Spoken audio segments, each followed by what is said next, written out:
On the drive here on hole number 3, we're going to blast it as option number 1. Here we are going to pick ball depending on what wind strength we are having. So for a POC 7 and POC 8 users, always a ball with wind between 12 and 13.5 miles per hour. And then a POC 6, 13.5 to 15 miles per hour. A POC 5, 14.5 to 16 miles per hour. Why? It's because otherwise we won't clear the rough. Now, I do have a very very unlucky first bounce, but then a very lucky second bounce and a rollout. And the reason I'm choosing this video is to just put the point out that the outcome of this drive in terms of distance will be very inconsistent, but it will be two things.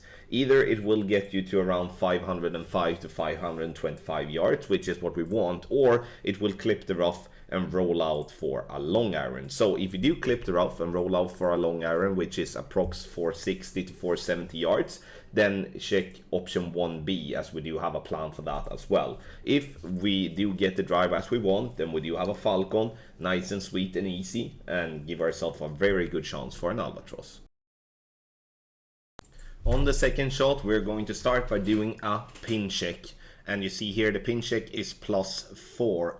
And as we do have our base at a 34% slider with no elevation, P5 numbers, and then adding or subtracting 0.1 for every yard, we're gonna subtract 0.1. Here, however, we do have the ball guideline a little bit too short in terms of what we want. So make sure to follow the description, where we want the ball guideline to go 1 green square past on the left side of the cup. Adjustment is done, or not done, but close to be done. We're gonna center the ball and hit perfect. A perfect ball here will give us a very good chance for a drop, which is obviously what we're looking for.